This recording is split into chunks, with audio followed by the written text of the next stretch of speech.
A ver, imaginemos por un momento recibir el encargo más importante, trascendental y colosal de la historia de la humanidad. O sea, una misión que va a cambiar el rumbo de los siglos y de las civilizaciones. Hmm, Casi nada, ¿no? Un peso tremendo. Exacto, un peso enorme. Y que la respuesta a ese encargo, o sea, la estrategia para llevarlo a cabo, sea no decir absolutamente nada. Ni una sola palabra. Nunca. Es que, fíjate, eso rompe por completo cualquier esquema que tengamos sobre el liderazgo, sobre la influencia o el poder. Si analizamos la historia, quienes han sostenido grandes movimientos suelen dejar tras de sí pues, un rastro ensordecedor de manifiestos, de discursos épicos y citas grabadas en mármol. Totalmente. Porque nos reconforta pensar que el liderazgo tiene que ser ruidoso y visible. Pero bueno, hoy tenemos sobre la mesa un documento verdaderamente peculiar, que dinamita esa idea por completo. Sí, es un texto que va a contracorriente de todo lo que nos enseñan en las escuelas de negocios hoy en día. Tal cual. Hablamos de unas notas tituladas Episodio 53, San José, el custodio silencioso del misterio de Dios, que están vinculadas a la fecha del 19 de marzo. Y el propósito de nuestra inmersión profunda de hoy es analizar este texto para entender la anatomía de lo que podríamos llamar el liderazgo en la sombra y el impacto real de aquello que no se ve. Y es un documento fascinante porque toma una figura que debería estar en el centro absoluto de los focos y la analiza paradójicamente a través de su invisibilidad. Justo eso. Y, a ver, antes de sumergirnos, creo que es crucial hacer una aclaración de principios para quienes nos escuchan. Dado que estamos desgranando un material que aborda figuras religiosas y textos sagrados, el objetivo aquí no es validar dogmas de fe ni entrar en debates teológicos de ningún tipo. Claro, no estamos aquí para tomar partido. Exacto. Nuestra misión es explorar con absoluta objetividad y rigor cómo este documento original perfila un arquetipo humano muy particular y qué lecciones sociológicas, psicológicas y vitales se extrae de él. Vale, vamos a desgranar esto. El texto establece de entrada una dicotomía brutal, el contraste casi cómico entre lo ordinario de las circunstancias de este hombre y lo extraordinario de su misión. Sí, el documento no pierde el tiempo intentando embellecer su estatus. Lo define sociológicamente con una crudeza muy realista. Era un carpintero, un trabajador manual del siglo I, residente en Nazaret. Un pueblo que, bueno, no era precisamente la capital del mundo. Para nada. De hecho, el texto utiliza dos palabras que son la piedra angular de todo su argumento. Dice que llevaba una vida sencilla y oculta. Es que si lo ponemos en contexto histórico, madre mía, el contraste marea aún más. O sea, estamos hablando de la época del Imperio Romano, el momento de César Augusto, donde el poder se medía en monumentos, en legiones, en ostentación pura y dura. En hacer mucho ruido y mostrar mucha fuerza. Exacto. Y, según el documento, en ese mismo momento histórico, la narrativa central del cristianismo afirma que a un trabajador manual en la aldea más irrelevante de la periferia del imperio se le confió la misión de custodiar al Hijo de Dios. Lo fascinante aquí es cómo el documento clasifica esta aparente contradicción bajo lo que denomina una dimensión apologética. Dimensión apologética. A ver, explícanos un poco eso. Pues el texto argumenta que esto no es un error de casting histórico o una casualidad pintoresca. Es una declaración de intenciones del propio sistema de creencias. O sea, si el plan de la encarnación, que es el núcleo teológico del texto, se hubiera confiado a un emperador o a un general romano, el éxito de ese movimiento se habría atribuido inevitablemente al poder humano, ¿sabes? A la fuerza militar o la influencia política. Claro, claro. La estructura de poder tradicional habría eclipsado el mensaje por completo. Exactamente. Al confiar los planes más trascendentales a personas carentes de cualquier poder terrenal, el texto subraya que el desarrollo de la historia dependió, en última instancia, de la libertad, el libre albedrío y la fidelidad de un hombre justo que no tenía nada más que ofrecer que su propia integridad. Es una inversión total de la pirámide de poder. Oye, fíjate, es una analogía que me recuerda mucho al funcionamiento interno de una producción teatral monumental. Ah, me gusta por dónde vas. A ver. Pues imaginemos la obra más ambiciosa jamás concebida. Hay actores principales con un carisma arrollador, un diseño de iluminación deslumbrante, un guión revolucionario. Pero la figura que el documento nos describe hoy no es el protagonista que declama el monólogo final bajo los focos. No es el que sale a saludar. Es el regidor.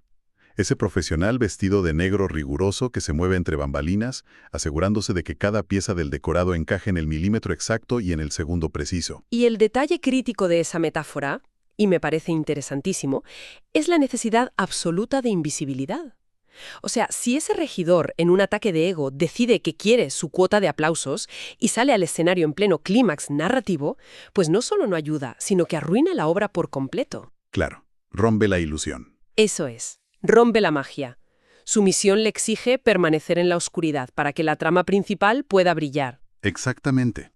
La obra no existe sin él, pero cuando cae el telón y el patio de butacas estalla en ovaciones, nadie sabe su nombre.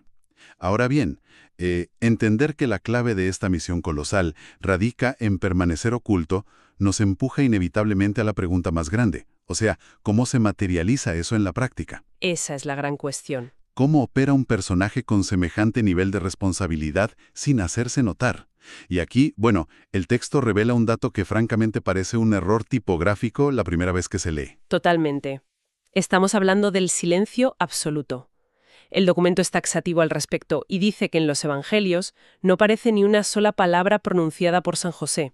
0 palabras, ni una. Es que hay que detenerse a pensar en los siglos de análisis, las bibliotecas enteras escritas sobre los textos bíblicos, y resulta que a quien el documento describe como el custodio del misterio central, pues no se le asigna ni una sola línea de diálogo. Y además, el documento señala algo muy curioso. La interacción de este hombre con lo divino ocurre en sueños. Y su respuesta al despertar jamás es un discurso, sino que es siempre una acción inmediata. O sea, se levanta y actúa. Exacto. No hay negociaciones, no hay debates teológicos exigiendo garantías, ni peticiones de confirmación por escrito. Recibe una instrucción en el estado de mayor vulnerabilidad humana, que es el letargo del sueño, y al abrir los ojos simplemente ejecuta. A ver. Tengo que hacer de abogado del diablo en este punto, porque a la mente moderna esto le genera una disonancia cognitiva tremenda. Lógico. Choca muchísimo. En nuestra cultura corporativa, social y política de hoy en día, la agencia personal está íntimamente ligada a la voz. O sea, quien lidera, comunica. Quien tiene autoridad, debate, exige explicaciones, marca límites verbales. ¿No corremos el riesgo, al ensalzar este mutismo absoluto, de romantizar la pasividad? Entiendo por qué lo dices. Es que, desde fuera, esto podría interpretarse simplemente como alguien sin iniciativa propia, alguien que se deja arrastrar por los acontecimientos como, no sé, un espectador pasivo de su propia vida. Es una objeción muy natural desde la perspectiva contemporánea, la verdad. Hoy exigimos que el liderazgo sea asertivo y ruidoso. Sin embargo, el documento anticipa esta misma duda, introduciendo lo que cataloga como la clave espiritual. ¿Vale? ¿Y qué significa eso exactamente? El texto argumenta con firmeza que no estamos contemplando un silencio vacío, temeroso o, digamos, producto de una sumisión ciega. Utiliza una expresión extremadamente precisa para definir el mecanismo que está operando y lo llama la santidad del silencio fecundo. Un silencio fecundo, o sea, un silencio que produce algo. Un silencio que da frutos. Esa es la clave, justo esa. Para comprender el mecanismo de este silencio fecundo, debemos analizar cómo funciona la mente cuando se elimina la necesidad de validación externa. Normalmente, el cerebro humano gasta una cantidad exorbitante de energía en la percepción, ¿sabes? En cómo nos ven los demás, qué dirán de nuestras decisiones, cómo podemos redactar la mejor justificación pública para nuestras acciones. Sí. Es una constante campaña de relaciones públicas interna. Exacto. Todo el tiempo. Es decir, estamos optimizando nuestro comportamiento continuamente para conseguir el aplauso, o al menos para evitar la crítica. Pero el documento nos dice que la vida de esta figura está completamente orientada a cumplir la voluntad de Dios. O sea, cuando el objetivo vital se desvincula totalmente de la autoafirmación y del ego, ocurre un fenómeno psicológico fascinante. Te escucho. Pues que toda esa energía que antes se derrochaba en gestionar la percepción pública se redirige íntegramente hacia la ejecución de la tarea. Por eso es fecundo. Al no buscar protagonismo ni necesitar reconocimiento, como subraya el texto, su capacidad de acción se vuelve pura, ininterrumpida y tremendamente eficaz. Oye, pues eso desmonta por completo la idea de la pasividad. Porque, de hecho, las acciones que el texto histórico le atribuye, como tomar a su familia en medio de la noche y cruzar fronteras como refugiado hacia Egipto, basándose en una intuición o un sueño, requieren una capacidad de decisión, una valentía y una proactividad masivas. Por supuesto, no es alguien que se queda sentado esperando. Es una acción radical y contundente, pero completamente desprovista de ruido. Es actuar sin dejar el más mínimo margen para la interferencia del ego. Es la ejecución perfecta de una directriz sin la necesidad de emitir un comunicado de prensa posterior para colgarse la medalla.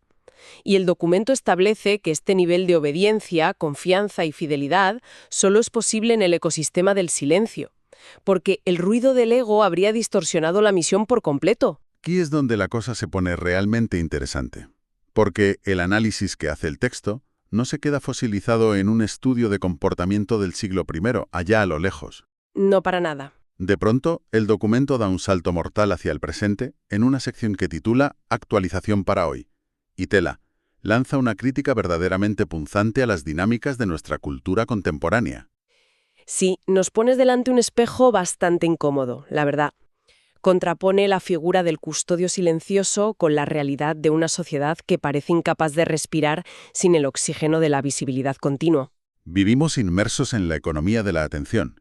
O sea, el documento insinúa que hemos asimilado una máxima peligrosísima, que es, si no se ve, no tiene valor. El famoso postureo, ¿no? Si no lo subes a redes, no ha pasado. Tal cual. Estamos en la era de la marca personal, donde la calidad de una acción parece depender de las métricas de interacción social que genera. Es como si el valor intrínseco del trabajo hubiera desaparecido, sustituido por el valor percibido a través de una pantalla. Y eso tiene consecuencias reales. Claro, si alguien hace un trabajo excepcional pero nadie lo valida públicamente, la sensación moderna es de profundo fracaso. Nos sentimos invisibles. Si conectamos esto con el panorama general de la salud mental y la satisfacción laboral actual, vemos un agotamiento endémico. Hay una fatiga brutal. Y ese agotamiento viene en gran medida de mantener la maquinaria del reconocimiento externo siempre encendida. Es agotador, ¿sí? En contraposición radical a este modelo, el texto extrae tres conceptos de la figura de San José que hoy suenan casi contraculturales. Nos propone la fidelidad en lo oculto, el trabajo bien hecho y la responsabilidad silenciosa. Y el documento sintetiza todo este choque cultural en una frase lapidaria. Una de esas frases que, de verdad, te obligan a detener la lectura y mirar por la ventana un rato. Dice textualmente: la grandeza no siempre se ve. Esto plantea una pregunta importante y creo que es quizás el núcleo filosófico de toda esta inmersión profunda. Nuestra obsesión contemporánea por el reconocimiento está devaluando la integridad del propio trabajo. O sea, si la motivación principal para hacer las cosas bien es el aplauso posterior, ¿qué ocurre con la calidad de nuestras acciones en los momentos en que absolutamente nadie nos está mirando? Esa es la trampa mortal de la cultura de la visibilidad, ¿verdad? Si el combustible es el aplauso, en el momento en que cese el aplauso el motor se para. Literalmente. El esfuerzo se desploma. Pero el modelo que plantea el documento es completamente a prueba de balas frente a esa trampa. Alguien que opera bajo el principio de la fidelidad en lo oculto mantiene el mismo nivel de excelencia, cuidado y rigor frente a un estadio lleno que en la soledad más absoluta de un taller de carpintería. Exactamente. Porque la validación ya no es externa, ahora es intrínseca. El documento respalda esta idea señalando la forma en que la institución eclesiástica valida esta grandeza invisible. Menciona que se le reconoce como patrono universal y específicamente como modelo de padre y de trabajador. Y fíjate que no es casualidad que se elijan precisamente esos dos roles. Es que son, por definición, las dos infraestructuras que sostienen el mundo, y paradójicamente las que menos desfiles de confeti reciben. Totalmente. La civilización no se sostiene por los discursos de los líderes carismáticos, por mucho que salgan en los libros de historia. Se sostiene por personas que se levantan cada madrugada, cumplen con su jornada laboral de forma honesta, cuidan de las necesidades físicas y emocionales de quienes dependen de ellos, y luego se van a dormir para repetir el ciclo al día siguiente. Es un trabajo invisible pero vital. El texto eleva a este mantenimiento rutinario y silencioso de la vida al estatus de heroísmo supremo. Es un modelo basado en sostener a otros desde la integridad absoluta, sin facturar jamás la cuenta por los servicios prestados. Es un giro de guión fascinante que nos ofrece el análisis del texto. El personaje que ostenta el récord histórico de no abrir la boca es irónicamente el que emite el mensaje más atronador sobre la libertad personal.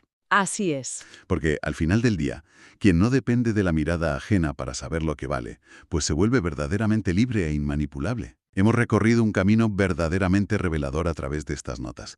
Empezamos analizando los escasos datos biográficos de un artesano en Nazaret encargado de custodiar un misterio inabarcable y hemos desembocado en un debate sobre el agotamiento moderno y la superficialidad de nuestras métricas de éxito. Y el documento proporciona una forma muy elegante de cerrar este análisis. Ofrece lo que denomina un cierre contemplativo, estructurado como un memorándum itinerae. Un memorándum itinerae. Suena solemne. Lo es. Podríamos traducirlo como una nota para el viaje, una especie de máxima para llevar en el bolsillo y consultar cuando el ruido exterior se vuelva ensordecedor. Y el texto cita una máxima en latín que funciona como el corolario perfecto para todo lo que hemos explorado. Dice, memoria esto, in silencio fidelitat crescit, y el propio documento ofrece la traducción y la clave. En el silencio crece la fidelidad. Es precioso, y la metáfora botánica implícita en esa frase explica perfectamente el mecanismo del que venimos hablando hoy. ¿La metáfora botánica? A ver. Sí, piensa en un árbol. Para que un árbol pueda crecer hacia el cielo y soportar las tormentas, primero tiene que desarrollar un sistema de raíces inmenso. Y esas raíces solo pueden crecer en la oscuridad más absoluta, bajo tierra, en silencio, completamente ajenas a la vista de los demás. O sea, si sacas las raíces a la luz para que se vean, el árbol se muere. Exactamente. La fidelidad humana opera con la misma mecánica. Requiere de espacios ocultos y falta de ruido mediático para anclarse firmemente a los valores propios. El documento se despide con una invocación que resume el aprendizaje y dice: enséñanos a confiar y obedecer sin buscar protagonismo. Entonces, ¿qué significa todo esto a nivel práctico para quienes escuchan, independientemente del ángulo filosófico o histórico desde el que se aproximan a las fuentes de hoy? Nos deja con una provocación profunda que reverbera y desafía la forma en que transitamos nuestra cotidianidad. Sí, nos obliga a auditar dónde estamos depositando realmente el valor de nuestras propias acciones. Si la premisa del texto es cierta, si asumimos que la verdadera grandeza no siempre se ve, y que la fidelidad más inquebrantable es la que crece bajo la superficie, en el silencio, podemos preguntarnos cuántas responsabilidades silenciosas estamos asumiendo en este preciso momento de nuestras vidas. Muchísimas, seguro. En nuestros entornos laborales, en el cuidado de nuestras familias, en el tejido invisible de nuestras comunidades. Tareas y sacrificios que a menudo nos generan frustración o resentimiento precisamente porque nadie nos entrega una medalla por hacerlos. Nadie nos aplaude al final del día.